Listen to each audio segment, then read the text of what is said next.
Hi and welcome to CITAM Church Online Talk Show. We are here and so happy and excited to continue with an amazing, actually to start off another amazing conversation. Yes. My name is Karwirwa Laura and I'm here with the lovely Miss Kerry, baby. I knew she was gonna do that. And then there's Brother Kim. Brother Kim. Come on.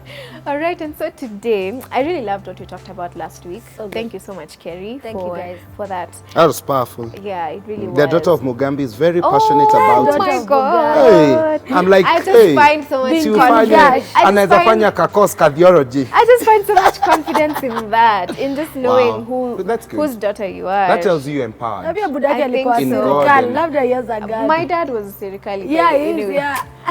Story for another day or maybe never. But today we're talking about, I think we cannot ignore, Yes. because it's a conversation happening all around, and I'm happy it's happening, and I think it's good to bring it here to CITAM Church Online. There's huge alarm on, oh my God, our teenagers, you know. HIV prevalence. Recently, there's a report that came out that you said 33.3%. Yep.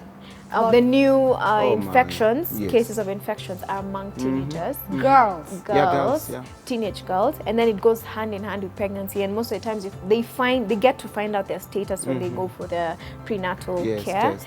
And then also there's HIV prevalence. Now there's also teen moms, many of them. And then beyond that, there's just a general immorality happening.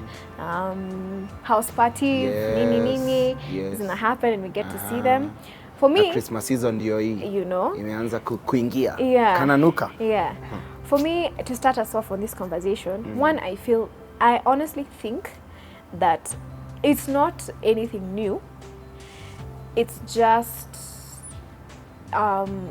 it's happening maybe in a different way because there are some innovations. Yeah. I think for me when I was a teenager, social media was there, but it Yes. wasn't what it is now. Yes, I mean, there's now now it's on a more whole other awareness. level. Some yeah. stuff. Such that some things I knew when I was 16, someone at 10 years old now know. knows everything. Yeah. You know, so things are changing, and I guess maybe that's what's. This situation is also changing as things change, but I don't think it's new. I just think that we should never stop having this conversation because there will always be teenagers, Yeah. and those teenagers have a wealth of energy Yeah. that they don't know where to channel it to. Yeah. And it's good that we talk about these things so that they know the right paths to take for their lives. So I know you're also concerned. What do you think about this situation, Kerry? What do you think? Do you think there's a massive problem?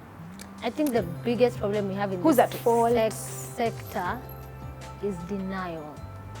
Denial that your child has probably, and this is something someone said on Health Check during the World AIDS Day. She said that children see parents having sex because of maybe where they live. It's only when aka one room, so they want to go practice. So they're saying chamama na chamama, baba na mama waende wakalale, watoto walale huko. Modeling. So they're seeing these things, they're seeing it in movies, they're seeing it where and where. So it starts from such a young age. By the time you're older and now your hormones are calling and they're raging, then you express yourself, unfortunately, by actually doing the deeds. And as Laura was saying, when we were young, honestly, I was such a late bloomer. I didn't know about penetration and all these things that these young people know about. I think this is going to air a watershed, so we can use some of these words. And to be honest, I know for sure that we have failed as people in the society who should hold young ladies' hands to teach them and to train them. There are young girls who literally have to have sex with older people. The people who know if I have sex with a virgin, my HIV will end. Those kind of myths, yeah? They know and think that I need to have sex to get sanitary towels. Now I'm in my period, we can't afford They it. know that So sex is the It's a tool of trade. of trade, yes. yeah. I'll get this for this, unfortunately. And so when you look also at the socio-economic status of the people we're talking about also getting HIV, and the statistic is mostly on girls because we don't know how many boys get infected. One thing we know it's easier, and some things, risk factors, make girls more susceptible to getting HIV. So I just say number one, it's a serious emergency. People who work in CBOs, people who are on ground, because here took on ground. Let's just be honest. We can try. We try. I try to get on ground as much as I can. But you're on ground. You need to be so deliberate with all the young people around you to train them so that they can also train others. Anyway, I don't know. Kimacia, what do you have to add? Let me read a scripture. Romans 1, 21 to 23. For they knew God. They did not glorify him as God or show gratitude. Instead, their thinking became worthless and their senseless hearts were darkened. Claiming to be wise, they became fools and exchanged the glory of the immortal God for images resembling mortal man. Now, for me, when I think about this topic about teenage pregnancies, HIV and AIDS, I think the root, if I was to like retrieve, there's so much carnality, there's so much godlessness, there's so much the desire to glorify sex, to glorify money, to glorify power. Because when you look at a nation of Kenya, the one that we live in, the gap between the poor and the rich continues to increase day after day. Now, these rich people and great men and women in authority, and we honor you, but at times you are a disappointment in the sense of when you hear what Kerry is saying, children model what mom and dad do, quote unquote, at night or during the day, not because the parents really want to model that, but at times the socioeconomic status has pushed them to share a room. Because there are days I actually sit down and I wonder, how are these children born? That means sex happens. And therefore, in a square, a room somewhere in a slum. And you see, as you're saying, because at times when you look at even matters HIV, the most people affected, when you look at their socioeconomic status, they're a bit down. That tells you they are using sex, they are using these as a tool to earn a living. And that's why then the question is, we've glorified money, we've glorified power, we've glorified things that are not priority, and we have forgotten the things that matter. For example, in Kenya right now, the talk is BBI.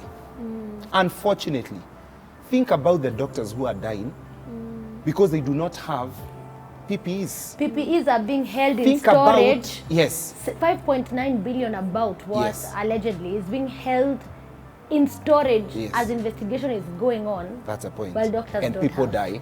Then we have money. We have money for reforms. Yeah, we have money for other things, but we do not have money for sanitary towels.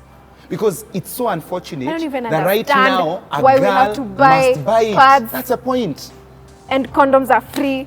I wonder. And that's what I'm saying. They don't Our know- priorities, that's the point. That's what I've read from Romans. We have glorified things that are not supposed to be glorified. They are the it. And the things that matter, because why should condoms be free? And sanitary towels. And I will have my period that month either That's a way. point. So at the end of the day, Either way. I think for me the But I call, can choose to have sex or not. let's relook into our hearts. What are the gods we have exalted from leadership all the way down to Mama Mboga in the village? Whereby sex has become the thing that sells. Look at adverts. And I think Look what I'm at hearing you promos. say, Yeah. Brother Kim, is that this thing is actually there, Yes. and it's a thing in the society, and it's not sparing the teens. It's not. It's not sparing it's the not. teens.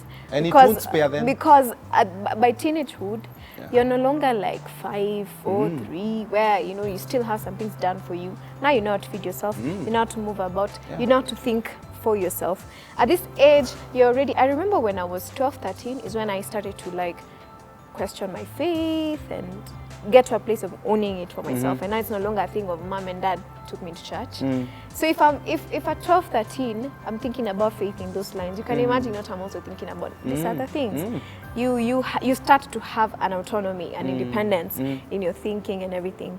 So I like that you said that, because I feel like it's a rottenness in the society that's not sparing the teens, And it won't spare and we easily we who are here, because we are not teens, we easily say, hey, out to us squeezy, and yet it's a thing that is with us just going down, Look trickling into down you. to them. Yeah. And therefore, we should not be looking at them like, we should be looking actually at ourselves, our society as a whole. What have we done or not done? What can we change? Maybe I can throw yeah. in one more. Then the question would be, where are the gatekeepers? Where are the gatekeepers of these teenagers?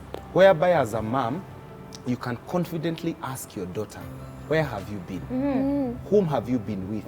But unfortunately, mom and dad have lost the moral authority of questioning because they also know I am as guilty as she is. Let's ponder on that. Because you yourself have allowed these things into your own life, then you lose power to be able to speak into your own child's life. You know, And I think things, even godliness is modeled. Godliness is modeled. So when you and I, Kerry, as big sisters, are not godly, how are we going to speak to Anne, who's 16 years old, and tell her? You remember the days of when we were growing up, I don't know whether this happened to you, Kerry. Church was for afternoon Saturdays, mnaenda kuact drama. Yes. Munaosha You're church, engaged. as in you engaged. Yeah. But you see, these parents of our generation, ndio hao Sunday, it's a day to rest. Sunday kunakuwa na COVID. Every Sunday, Monday to Friday to Saturday night. Si ndio wanashikwa. Lakini Sunday kuna nini? COVID. And you're here telling us that as a church, we are not creating a safety note, what's it called? Environment. We are not having things to engage. You yourself, where unakwanga? You're the church. You know the church, the space is there, the opportunities are there. So again, Where let's are you? relook our families. Anyway, really, I never thought this is so personal to me. I really love where this conversation has gone. Yeah, Kerry. My closing one would be, let's talk about sex to our children. A 14-year-old and a 13-year-old doesn't have a chuchu. They have a penis and a vagina. You see this story for hiding. They now know. They've already done class 6 science. Please, let's talk about it in words. Let them understand. Not umeanza periods, now don't talk to boys. Yeah. Let's talk about it. Let's show them examples. Let's visit teen mom centers with our teenage and educate daughters. them positively. Actually, I love that. Let's do it. Let's do it. They know, unfortunately. Yeah. And it And will they've just been take doing one it. infection to get to your own That's the child, point. and you'll never forgive yourself. Oh man. I've don't had do Kerry something. say this time and time again, even off camera. We're in denial. Yeah, let's wake up. The church is in denial. happening. Parents are in denial. As Like a big you even- sister, I you don't want to imagine- know that yeah. they're doing that, you know. You don't even want to think But they about are. it. They are doing Let's it. stop being in denial Yeah. because it's a reality Let's arise. right before our eyes. Be gatekeepers. So let's arise and do something about it. And actually, that's what we want to talk about in the next conversation. So I think we can wrap this up here. Yep. And then in the next episode, we're just going to talk about then how exactly do we arise? What are part of the solutions? Because these teams are ours, Yes, Yani, they're our they're brothers and ours. sisters. This is a generation Yeah. for us to, Reclaim. yes, That's the point. just be a And guard cover. over. And they're not future leaders. Yeah. They're the ones. Man. Wakikufa wote. Oh my God. Yeah. I don't even want to think about This it. has been so amazing. Thank you so much for watching, and I really hope that it has been a good conversation for you as well. We'll see you next week. God bless you.